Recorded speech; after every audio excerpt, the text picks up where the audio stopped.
What's up? What up? Welcome, Flooring family. We're here again on a wonderful Tuesday afternoon, 3 p.m. Central. We come every Tuesday, nearly every Tuesday, Most and Tuesdays. we just most Tuesdays, 99%, to discuss maintaining forward progress in your flooring career. We go over a multitude of different topics. So if you're watching this on any of the socials, please consider liking, subscribing on YouTube. If you find this valuable, a lot of the content is, you know, got a lot of years of experience behind it. And so we just try to come with different topics to keep the ball rolling. And a lot of times you'll see that the topics overlap, but that's what business is about. Is a lot of things you do will overlap. So today's topic is improving efficiency and productivity. I think we can talk about field and office. How to set up a job properly. But first off, like I said before, hit that like and subscribe button. Do it now, or else we're not going to be here next Tuesday. I'm just kidding. Okay, so Still be all here. right, let's Do it huddle now. up, guys. So, when I think about efficiency and productivity, I always think about planning. I always think about setting up things to succeed the best. Just about anything you do that. But often on job sites, I experienced it last week. I was on the job site and we had guys, a younger crew gluing up some classrooms for some LVT and carpet tile. They'd glue up one part at a time and wait for it to dry, and glue up the next one and wait for it to dry.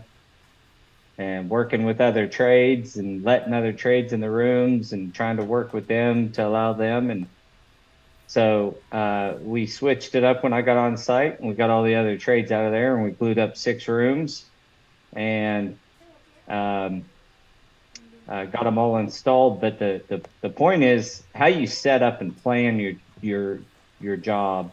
Just about anything, when you start talking about efficiency and productivity, it requires a plan. So that's my 2 cents. I had wrote that down about the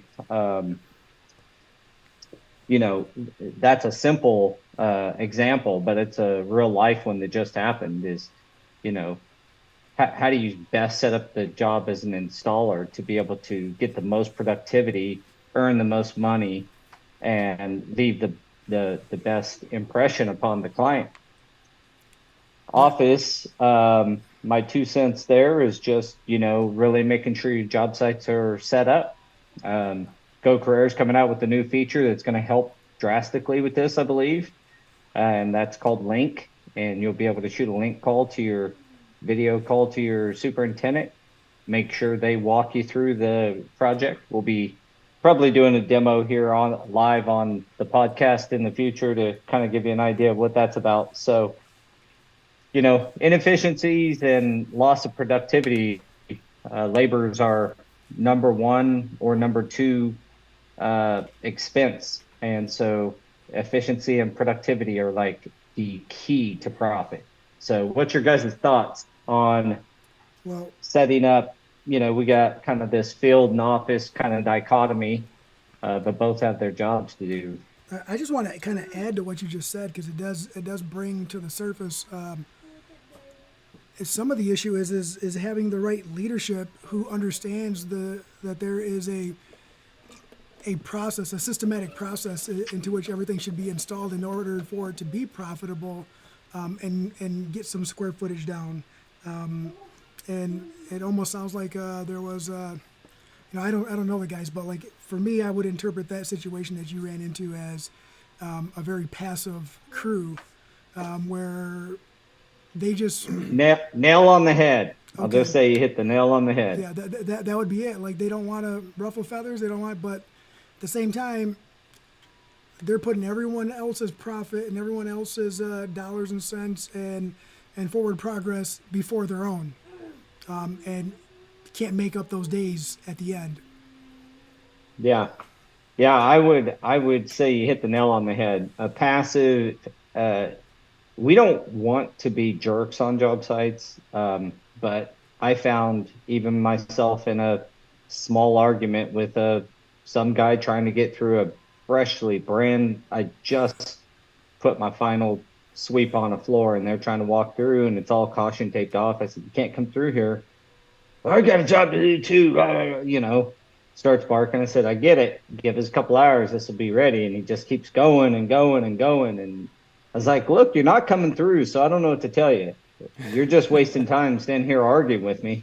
So, go find something. This building's huge. Go find something else to do for a couple hours, and we'll have you a path through here where you can walk on it." Right. That's And what they don't understand is you need the floor to do the floor, right? And it's like that's what we explain to people. It's like, look, like you said, go find something else to do right now. You can have this entire area tomorrow, but today it's mine. yep. Yeah. Yeah, and convincing contractors, we didn't used to have to way back in the day. It was just when the flooring guys are there, it's time to get out of the way because we are the one trade that needs the entire space. We can't, right? A painter can paint a wall and an electrician can be on the other wall, freaking putting on outlet covers right behind him, and the ceiling guy can be up there, working, not creating dust if they're painting, but electrician can be up in the ceiling even working as long as it's not creating a bunch of dust. I mean, you're not taking up the whole space like you are in flooring. But that's why GCs, if you're watching, we want to be in last. That's why we say we're the last ones in. And I find GCs more and more often trying to shoehorn you in before their ceiling grid up and you're doing full height wall tile. And they want you to just cut it to this line and all this kind of crap. It's just like, just get the work done in front of me and then I'll do my job. And we're more efficient. We actually proved our point last week when we ended up doing a little over 1,000 yards and probably 4,000 feet of base or right around there, a bunch of transitions, another 3,000 feet of LVT on top of that in a day and a half with 6 of us. Yeah. And they were like, "Well, we want to do it this way every time now." And we were like, "That's what we've been trying to get you to allow us to do the whole time is get the entire area ready. The entire wing can be ready and we can knock it out in a day and be in and out of your hair. Or you can do it the way that you were having us do it before, where in the other wing, we'd go in and do a classroom and then jump over to the classroom across the common area and do that one and then hopscotch over to another. That's inefficiency. It is. And when you're able to be more efficient and they do give you more freedom, more room to roam, team morale is actually up too, because you don't have to start and stop so many different times. You don't have to you don't got, like you said, you go across the hall, do another room, back and forth, right? Instead of just progressing or go down the hall. Well, you got to take your tools with you, and they just don't understand that. You got to set up all over again. Yeah. Remobilize, and whether it's the same job or different projects, it's always a hard time to do that because you're gonna lose hours. And sometimes you're gonna lose a half a day with a whole crew if you got to go somewhere else. It's particularly true if you're outside your if you're an hour or more away, if you're going to be staying the night. Like I had 6 guys have to stay one night, right? That's a hell of a lot better on team morale to have 6 guys all as a team away from their family for one night as opposed to one crew for 6 or 7 days. Or maybe even 10 days dinking and donking around and you having us do this corner and then you move your frickin' piles of ceiling tile on top of our carpet and then we get to sand and sweep and do the other area and then you move more shit on there and then it's just like it's completely inefficient. What I would say for companies, and I tell my managers, is fight for your efficiency, fight for your company. The job sites, are friendly, you just cannot be a yes man. If they say, we want you here on the 26th doing, this classroom, and unless they can give you one hell of a compelling reason, say, how about I'm there on the 30th and you have 8 classrooms, and then I'll come through, I'll knock all 8 of those out in the same time as it would take one when the job site's 4 hours away. Yeah, 100%. Yeah, I mean, Right? we Like, we've been just a preaching for a couple long time couple about extra that guys. too. It's we can just as easily do 10,000 square feet as we can do 5,000 square feet if we have the room to roam. We're already set up. We're already ready to rock. We don't know starting and stopping, remobilizing, resituating any areas that we have set up for mixing prep material and no It restaging. seems The big thing is prep, because the GCs don't realize a lot of what we do, especially in the resilient world, is prep. So we'll prep for 4 days, and then we'll install everything in 1 day. So when you're trying to make us do that in sections, it just don't work out. Yeah. even when you're prepping for, like, this was carpet tile, Milliken carpet tile, so it doesn't have to be perfect. But when you're prepping for that and you're scraping and sanding and sweeping and cleaning out saw joints and patching saw joints, when you're doing all of that activity, to stop, wait for that to dry, and then once that dries, you glue up the room, and now you're waiting for that to dry. For that start and stop, they don't understand how many hours that costs you over the course of a week. I counted, one last week just on that one day. With finishing up that one little area, it probably cost us 5 or 6 hours of man hours to do it that way, comparative every day, comparative to getting in a flow and prepping all the rooms. Like, one person is cleaning out saw joints and vacuuming as they go, and the other guy's right behind them patching the floors. And once you get that system going, and just as soon as you're done patching, the first guy's going back and grabbing the sander, hitting. And if you patch it right with carpet tile, you ain't got to do this, but going back and hitting, sanding the floors and going through right behind that and sweeping. Well, at the end of 4 hours, all the rooms are ready compared to the same amount or similar amount of time in one room. And so, yeah, efficiency is really what I hear, and what comes up a lot. And you will find this, I think you guys probably already know, it's communication. Like, communicating with your GC on what you need, and then holding strong, and then executing on the plan.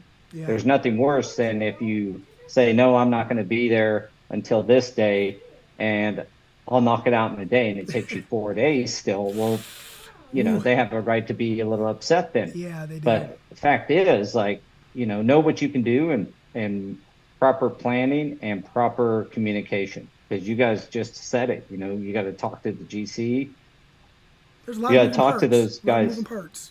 And it's just understanding. I think there's a longer list of what not to say, right?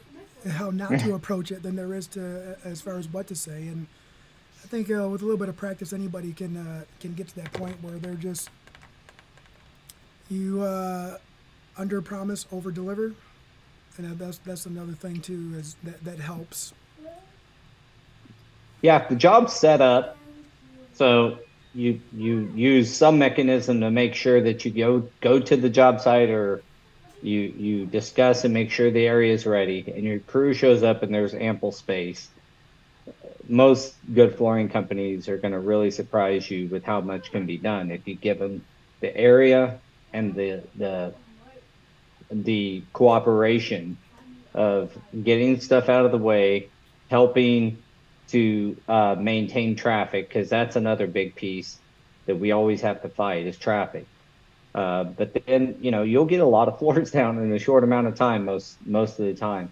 What's your, I do have a question for you guys. What's your approach on, say, do you guys do residential remodels or just new residential? Only remodels. Yeah. Only remodels. Well, that's probably a little easier when you're just dealing with the homeowner. But what are some some Actually, best practices there, guys, for our residential audience. get all your ducks in a row.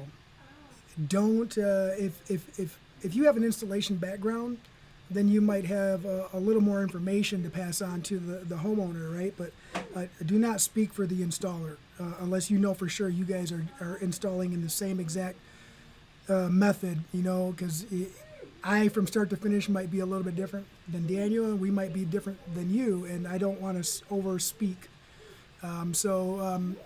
Doing your best to not give false expectations and kind of. We're talking about salesmen here from a Correct, retail yes, place yes, or something. Sorry, salesman, Okay. yeah. All right. And that's only because we've been in situations before when they're like, well, they said that you guys were going to start over here. And it's like, why would anyone ever start in this back room right here? Start in the closet. Yeah. Start in the closet so I could put all my coats back. That's a real thing. I would say that would help with efficiency is where I was going with that was setting expectations, right? Don't set the wrong expectations and be thorough, and don't be afraid to say, I'll have to get with the installer, or if you are the installer and you're selling the job and that's what you're doing, then just make sure you're not over speaking. Don't make a promise that you don't know you can keep yet. I still treat any of the residential we do. Now we only do, I shouldn't say only, 99% of the residential we do, which is pretty small amount overall, is new or near new. Doing a house for a guy where I had to go in and finish up some work for another company. A good buddy of mine that built a big old house and stuff didn't get done right, and he asked me to help him get it finished. So the best thing I can say that from my experience is to let them know that it not kind of like what you said earlier, Jose, not overpromise with the homeowner, because they only have a few days. Construction sites is one thing. I say don't do that on construction sites either. But when you're only going to be on a job for 2 or 3 days, doing somebody's kitchen or somebody recarpeting someone's house or some new vinyl in the laundry room or whatever, when you're only going to be there for a short time, if one day turns into 2, well, you just doubled the time, and doubled the homeowner's exposure to the whole flooring replacement. And it's a disruptive deal to have your flooring replaced, because you got to move everything. It's not like you can just throw plastic over it and paint the walls. It's like everything's got to be moved out. So good communication. Again, it goes back to communicating well with the person who's receiving the service. You're right about those curveballs too, because we just actually had an instance like that where the installer had a death in the family and had to deal with a couple things, and just he was like, hey, let me push it back a day, and then it turned to 2 days, and it's like, just take care of what you got to take care of. We'll get it covered, right? Instead of pushing it back and costing the client an extra couple days because they had to get a pod unloaded, they were moving from out of state, they were on a time frame that they had a deadline, and we had to figure it out on our end, and we did. It did cost us an extra day for us to go in there because it was kind of a curveball, but we were able to make it happen. And that's one of the things you have to realize in residential too, is that they weren't living in there yet, but most of the time they are, and they're taking off days of work in order to be there, because that's their whole world in that house. So they're not trying to have anyone in there messing with anything that they don't want them to. So they want to be present. Yeah, and those days off are important to people. Just think of yourself when you take a day off, to do something and it doesn't happen. It's disruptive. So trying to hit those days, kudos to you guys. One of the reasons we don't do much residential is we haven't taken the time to get good enough at really approaching it to where we don't disrupt the homeowner. I know it's a good business, but we just have not found the best way. So maybe we're just too commercially minded, but most of our We're the same. residential are bigger. Yeah. They're the same, but Well, you guys have pulled it off though. Yeah, we just deal with it like, sometimes you just gotta roll with the punches, man. That's it. That's all we can do. Yeah. Well, I would say the one thing I always remind people is like, I don't want to rush through this to get you done on time in the time frames, the times we have been doing residential jobs and not been able to get done in time. You're going to be living with this floor for a long time. Yes. I don't want 5 hours of extra time. I could get out of here and leave you, but I want this to last for you. I want this to be beautiful and you to look at it and, kind of show them the vision of it once it's done through the words of, just through communication. A lot of times people understand like, okay, I'll sacrifice an extra 5 hours tomorrow to get this done right because I don't want to have any problems, long-term problems 100%. or something. So again, communication. So efficiency is all about productivity, or leads up. It's kind of like, I view it as like the building blocks of productivity. If you're efficient, you should be productive. Not always, but for the most part, it's going to improve your productivity. As subs, when I subbed, it was the number one thing I concerned myself with going to a job. I mean, I did a lot of planning as a sub ahead of time, asking questions and discussing the project with my, client, whoever I was working for, because I wanted to go in and like, I was kind of considered a jerk when I was a sub because I didn't talk a lot. I was just like, I'm here to work. I can't even imagine that. I can't even imagine that. Well, it was just a different time, and frankly, I had a pregnant wife at home who wasn't carrying the child very well, and I just, I had to get her to appointments all the time, and it was all about just get in, get my work done, and I was just one track minded. But outside that, it's it's the only way you can really, it's the easiest way you can impact your bottom line as an installer is by increasing your efficiency and your productivity.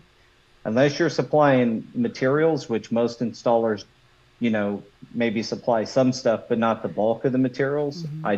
I do know there's some, there's plenty of crews out there working direct with homeowners and going to the floor and decor and buy the materials and all that stuff for them. But in general, the homeowner's buying their stuff somewhere. The installer's going to pick it up and take it to the house and do the job. If that's the case, your number one cost is your labor, your personal time, as well as whoever you have helping you. So just this can make a big impact on your bottom line if you listen to some of these things and really communicate well and make a plan for your job. Don't just show up to the job with no idea. Make sure you have the right equipment, make sure you have the right, tools and materials, and check all that when you get there, because who wants to get halfway, through the job, start unpacking stuff just to find out it's not the right material. Right. So, or the right equipment, like you just said. So one of the things that we started doing early on too was, like you said, asking questions. Now, there was companies when they were like, man, you sure do ask a lot of questions. So I was like, well, you sure are missing a lot of answers. Like, this is all stuff that, like, if I go look at a project, I'm going to test the rip on a commercial job. I want to know how hard is it? What equipment am I going to need? Am I on a first floor, upper levels? What is the capacity of the elevator? Do I have a dedicated elevator? Where can the dumpster be put? Like, all of this has, it all ties into the efficiency thing, so that way I know who, what, and when I can plug it in to maximize efficiency. And doing all of that as a labor only actually helped us become better when we got into the sales portion, because now we're looking at way more than one aspect, right? Because if you can maximize on the labor portion and then do your best to be efficient on the sales portion, you're going to maximize your profitability with both of those areas combined. And that's really that's what business is about. You're going to practice until you figure that out, and then you're going to evolve, right? But you gotta put forth some effort into all of the details. The details are very important for efficiency. Yeah. Yeah. So communication, those details, like you said, where the dumpster sets is even an important one, especially on your larger, if you're on a larger job site, even if it's a house and the dumpster's freaking 100 yards away, you better be thinking about that when you're planning your installation. I mean, it's going to be a haul just to get your trash thrown away. We deal with that a lot on commercial sites where the dumpster's, a good 100 yards away from the building, or, at the other end of the building or something. Or what if So, you're tearing up a bunch of VCT and they give you a dumpster that's got 6-foot walls, but you got to get the VCT in there and they already loaded some of it. Now you're yeah. filling up trash cans like this just so that way you can lift and dump if they don't have a way to put in a bucket and a sky track. So there's all that. Like, I don't know, live and learn, I guess. That's all the stuff like, hey, I don't want anything higher than 4 feet. All this. Or make friends with the other trades too, because they're typically the ones with the uniloaders and lulls on job sites that'll help you get your materials off. But a bottle of Crowns went a long way in the past to get Or pizza. or pizza, or donuts, 30 packs. Yeah. Just take care of each other out there. And usually it's good to do it before you ask the favors. Just say, hey, look, I got everybody this. Hey, who are you? Oh, we're the floor guys. We're not starting till next week. And then they right away they already like your crew because hey, your boss bought us donuts. What? They don't even buy us donuts. Yeah, the talk about efficiency. Not much more savings on efficiency than forking a pallet of carpet tile off a job instead of hand unloading it.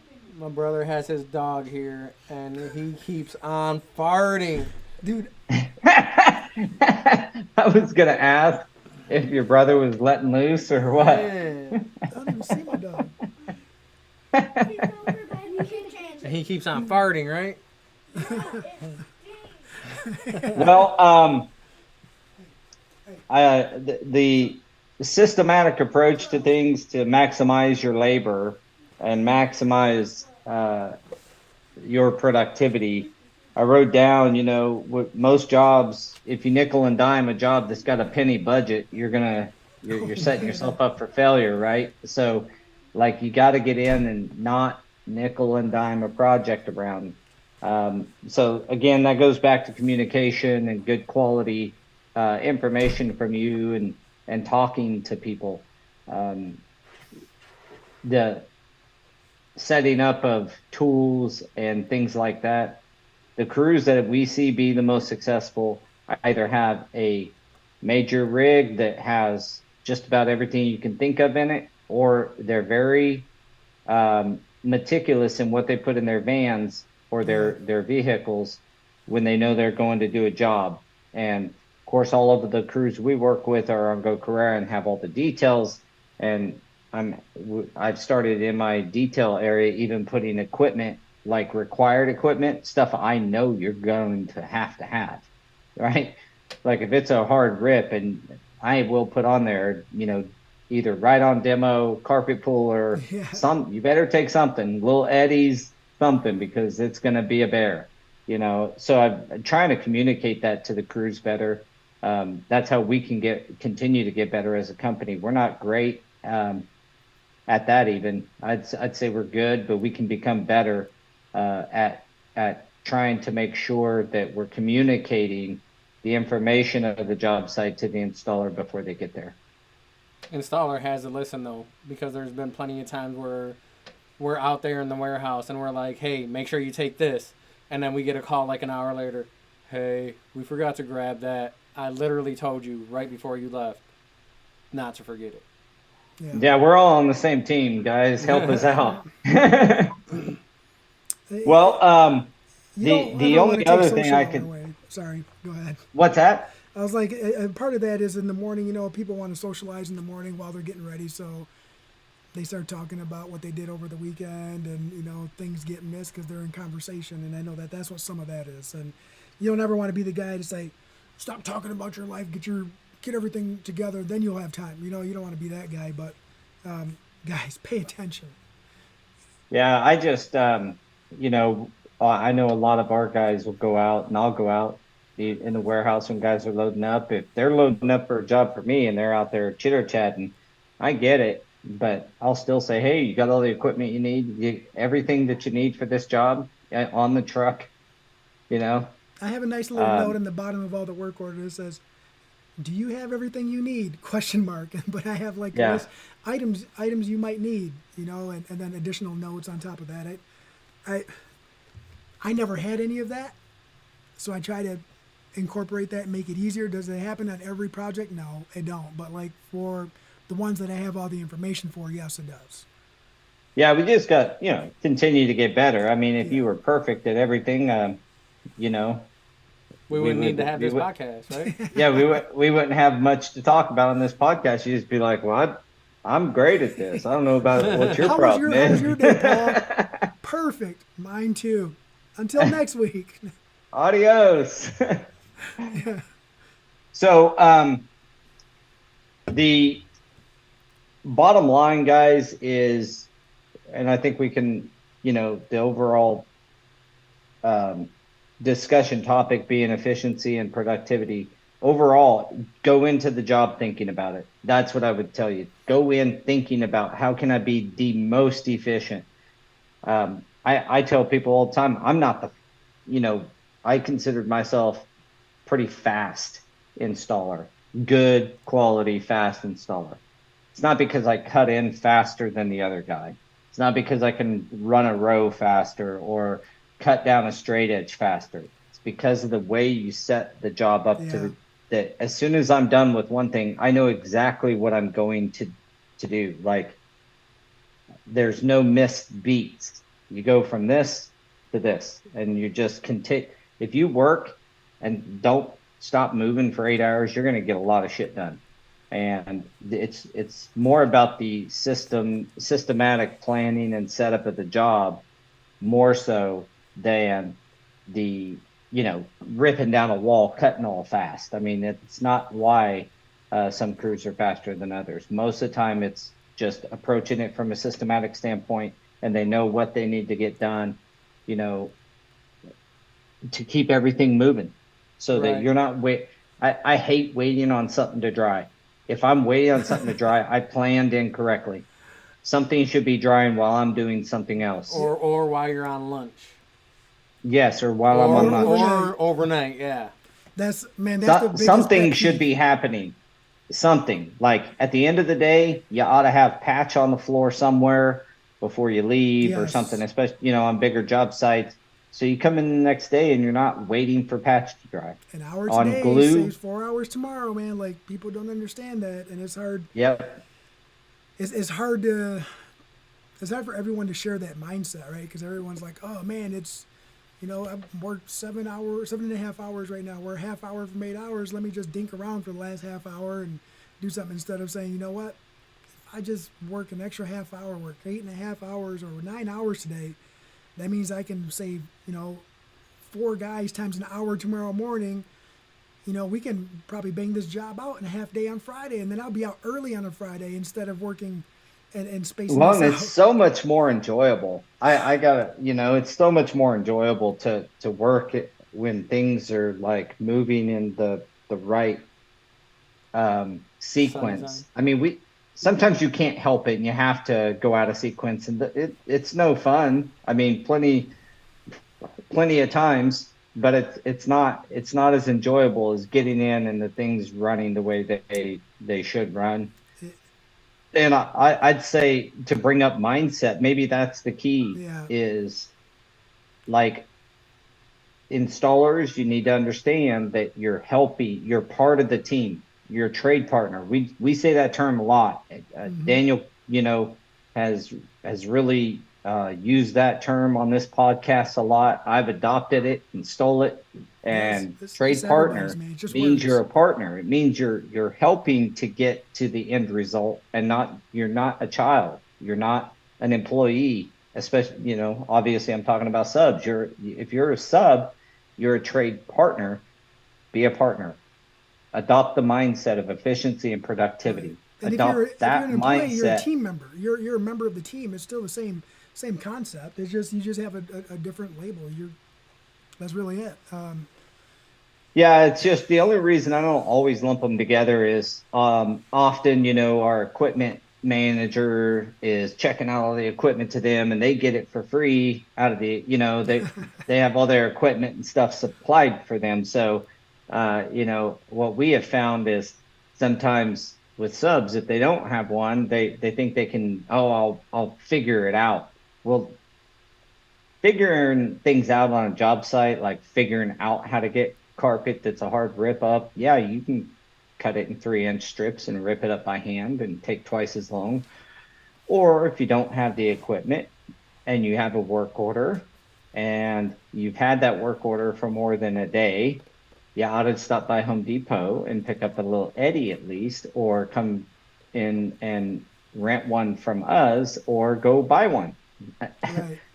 Like there's multiple ways to plan, and I think the key is like adopting that mindset of go into it thinking, how can I be as productive and efficient on this job as possible? I think just thinking that way by itself could help a lot of subcontractors out really well. I mean, the reason I was able to build a company off of being a sub and change from being a sub and then start selling materials is because I did make a lot of money subbing. I made a lot of money subbing. And I was very responsible with the money and put all the money back. And we've had previous podcasts on financial responsibility as an installer. But if you want to have a prosperous life, you first off, make sure you're getting paid what you should get paid for, what you should. But then after that, like efficiency, making sure you have that you're profitable, and then being responsible with that profit. Don't go buy a Mercedes Benz, go buy a new ride-on demo machine, but you're forever going to be rolling money right back into it, right? Because you're going to find new ways. And then like if you're me, you think that if you just bought something 10 years ago, you just bought it. But if you're Daniel, you understand that wear and tear is like, hey, like we're going to have to re-up on. Right. Like I can't believe we got to change these vacuum filters that we bought the vacuums in 2017 already.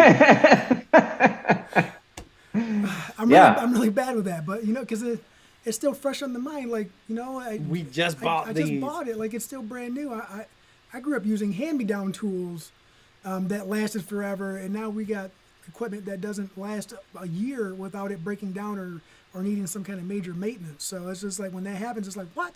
Really? Already? Like, what are they doing? Well, that brings up another good point. Make sure your equipment's in good working order. Yeah, 100%. Because even we have had a problem with that. Like, we'll tag it and we have the system, and then it gets tagged, but then gets put back in the equipment room and then checked out to someone. They don't notice the red tag and it doesn't work, and you're out on the job site.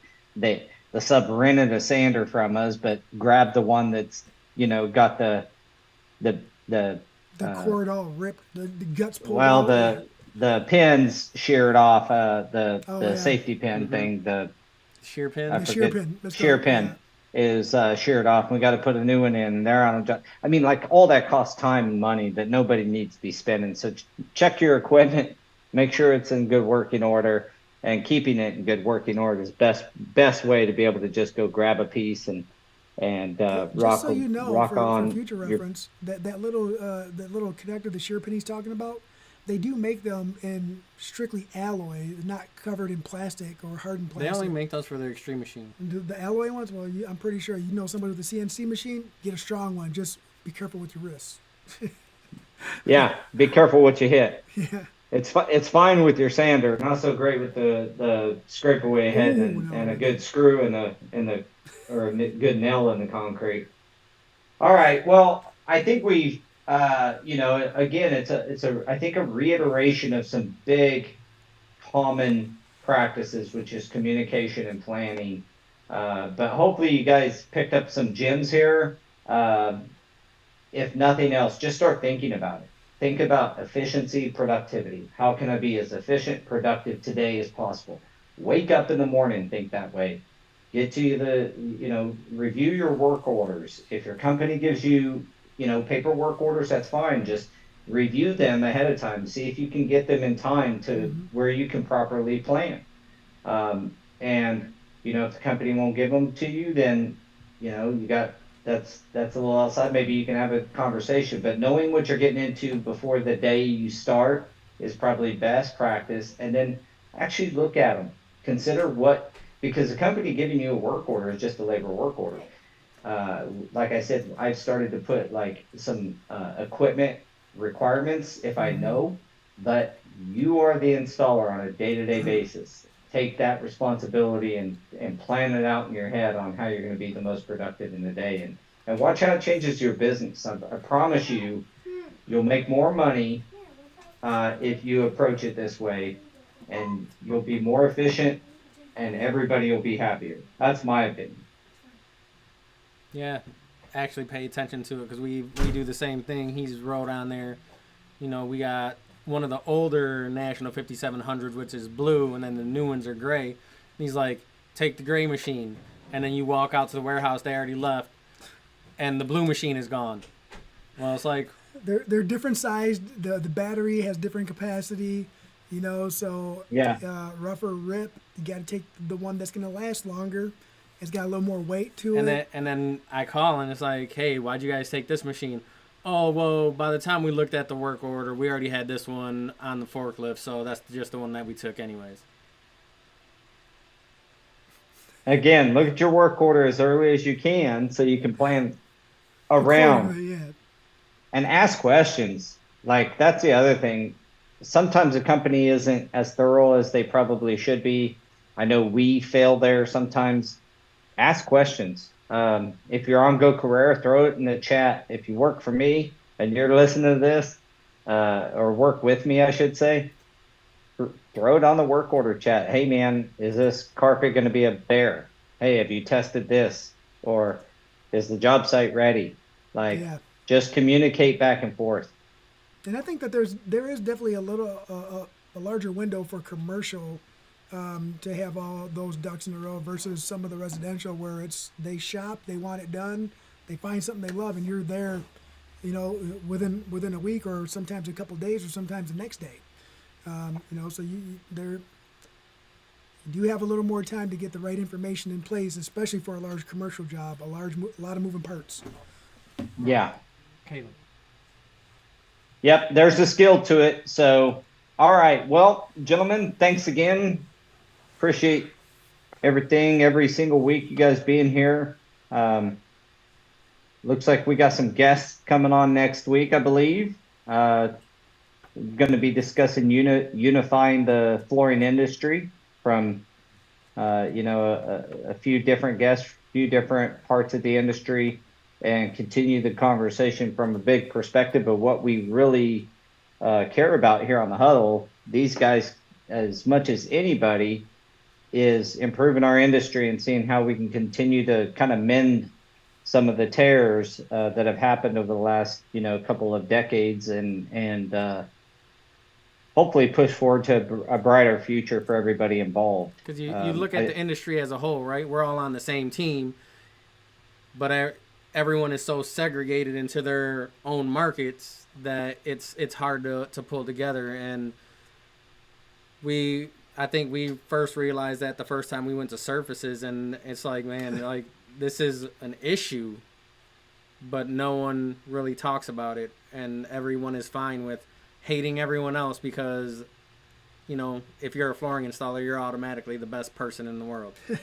Yeah. You're the best at what you do. Hey, I can learn a lot from everybody out there, man. I'd love to hear from everybody. Yeah, well, I think we've all said every week, like, reach out if you have any problems. If you just want to talk about your business, there's been several guys have reached out to me on Facebook Messenger, and I've helped them out on, a lot of times it's systems and processes that I help with. But, we're all in this together. We're all here to try to, improve the industry overall. Here's our mascot. This is Bruce. This is the good old farting dog. Oh, Gassy Bruce. Oh, buddy. All right, gentlemen. Well, thank you so much for joining me this week. And we will see you guys next week. in between, have a successful go at it, and we look forward to chatting with you next Tuesday. Sounds Yes, sir. good. Thank We'll you. see ya. All right, see you guys. See everyone. Thank you.